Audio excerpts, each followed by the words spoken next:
everybody, it's Chris and I am back to show you the second part of the Lazy Susan project that we have going. Tonight I'm going to apply the resin to the Lazy Susan, and it has cured for about 10 days now, and it was a puddle pour, so the paint was quite a bit thinner and I didn't feel like it really needed to dry as long as some other projects may have to dry.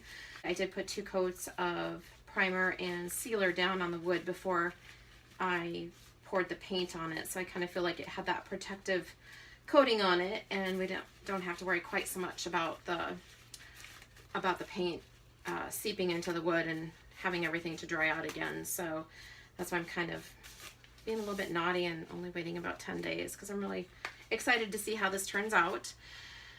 I have prepped the Lazy Susan. I did not use any silicone on the Lazy Susan, so all I did was just spray it down with Windex and then wipe it off with paper towels to make sure that the surface is nice and clean. And I've got my handy dandy gloves on, and I apologize, I've had horrible reactions to resin, so I have these really beautiful long gloves on tonight so that I can try to protect my hands and my arms. I seem to get broke out into a rash on my arms if I don't wear gloves. So I did go ahead and wipe everything down. Just got it set up on 4 little plastic cups. I've got my resin mixed already. I'm using the Stone Coat Countertop art resin, and I mixed it for 3 minutes.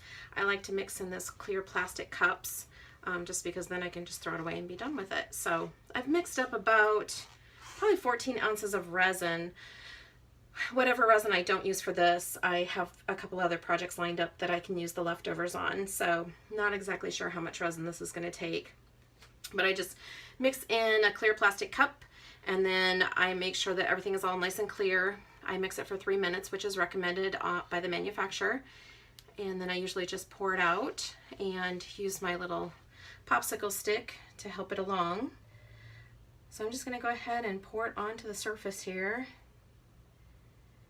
And I'll probably just use my hands to do the sides of it. So right now I just want to make sure that I have a nice coat on here.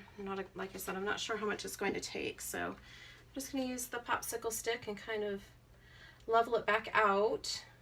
And I can already see that sparkle. Oh my goodness, that's beautiful.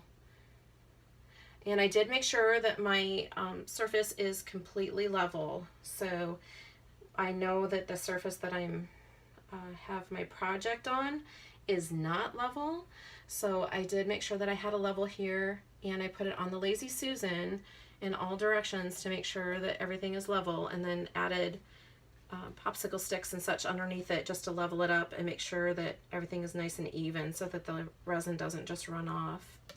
I like to use the Stone Coat Countertop resin. It is heat safe, and I feel like that's kind of a nice addition to a Lazy Susan that's going to be on someone's table, so that if they'd like to have the option of putting a hot casserole dish or any kind of hot pan on it, that's definitely doable for them. And I've had really good success with the Stone Coat resin, not had any issues with it. So it seems to be a really nice product. And you can see I've got some bubbles in here, but not really concerned about that just yet. I just want to make sure that I've got all of my edges covered, and then I've got a nice even coat on the surface. And then once we get it all evened out, and I'll do the sides as well, then I'll come back with my torch and pop those bubbles just to make sure that I've got all the air bubbles out of the resin. I think it's almost impossible to not have air bubbles in the resin, just because it's you're mixing it and you're mixing air into it. I'm going to add just a little bit more here in the center over here because I feel like it's not quite thick enough. And this should self-level pretty well, but because it's such a big surface, I'm just kind of helping it along a little bit to make sure. And then I usually try to get it all angles and make sure that I've got very good coverage. I always check my edges, and sometimes I'll just take my popsicle stick and kind of run some extra resin along the edges just to be sure that I've got everything covered. And you can kind of look around and see that you've got like some dry spots, and that's a good indicator that you need just a little bit more resin there. And I kind of tend to do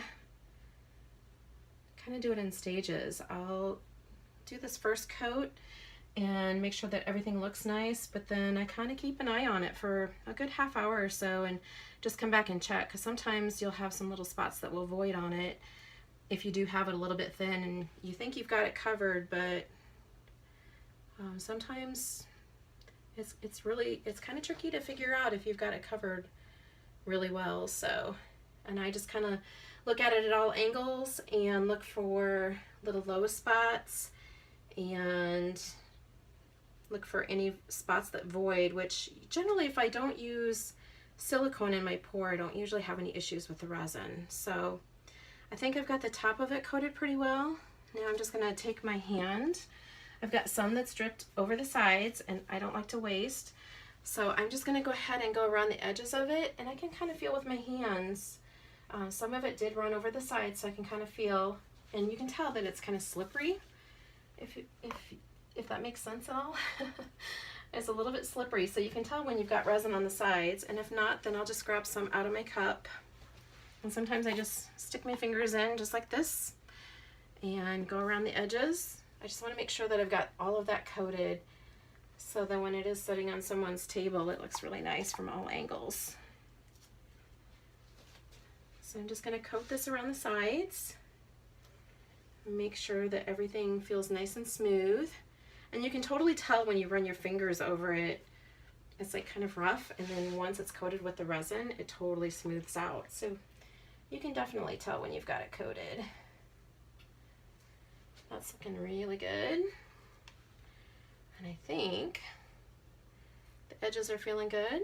So I've put on several pairs of gloves over over these other gloves that I'm wearing. And then I usually have some paper towels handy so that I can wipe my hands off and get some of the resin off of it, so that I don't glue my torch shut. Because it's very easy to do that. And I usually have extra gloves on just so that I can use, so I can peel one set off and still have another set underneath. But since I have more projects to do, I'm just going to try and wipe it off here and see if I can get the torch out. And then I'm just going to torch it because I can see tiny little bubbles on the surface. And this usually takes care of that and makes it nice and smooth. And you can see the bubbles popping as you move the torch across the surface. And I'll usually torch it several times as it's sitting. Kind of another thing that I'll let it sit for about a half an hour, and then I'll come back, and usually more bubbles have come to the surface. And so then I'll just go back and torch it one more time and just make sure everything looks great. And because I do have kitties, I do always look to make sure that there aren't hairs in the resin. This looks pretty good. I always try to make sure that I have a clean shirt on before I ever start, because I've learned that the hard way. I don't know if you're going to be able to see, but this thing is just so doggone sparkly. I just can't believe it. I just think it's so beautiful. I don't know, I may not be able to part with this one. It's so pretty. Hopefully you can see some of the sparkle. I will pick it up before I move it over to my drying area. I have an area that gets tinted. Just another way to try to keep the kitties out of it and to keep the dust off of it while it does cure. Usually takes about 24 hours. After it's cured, 12 to 14 hours. I can usually very carefully take the tape off of the back of it, and that makes it for a much cleaner surface. I don't have to fight with resin drips and such, so I can usually pull all that off about 14 hours after I've poured it. So I'm just going to go ahead and pick this up and set it over here on the side, and then hopefully you guys can see how beautiful this thing is now. And I apologize, I've got a light up above where I'm working, but holy cow, that's just like so amazing to me. That I wish you guys were here so you could see the sparkle. It really is beautiful. So I'm going to go ahead and set this over to the side, and then hopefully in a couple of days I'll come back and we'll put the hardware on the back of it, and I'll show you the finished project. Hey everybody, it's Chris, and I am back to show you the finished Lazy Susan project. This has a coat of the Stone Coat Countertop resin on it, which is heat safe up to 475 degrees. It turned out very, very nice. I'm really happy with the colors that are in it. And I did use the Rust-Oleum glitter paint, and I'm hoping to show you a little bit more detail of just how sparkly that is. Hopefully it'll be caught on the camera and not the glare of the light that I'm having to have on with in the kitchen as I'm filming tonight. But this has the Stone Coat Countertop resin, which is heat safe up to 475 degrees. And the paint did cure about a week, and then I put the Stone Coat on it, and that's been on about a week now. And then on the back side, you can see where we just simply marked the center of the Lazy Susan with an X. And then the hardware was purchased at Home Depot, and placed the hardware and centered that on the lines, and then drilled and screwed the screws in. And these screws were purchased separately from the hardware. You have to buy them separately. So I believe it was a number 12 screw that's, I think, 3/4 of an inch long. And then we also purchased these little rubber pads so that it doesn't scratch furniture, and it kind of grips so that if you do go to turn it, it'll stay put on the surface that you have it on. They also recommend that you add some oil to the bearings, which the bearings are kind of down in the center here. Hopefully you can see that.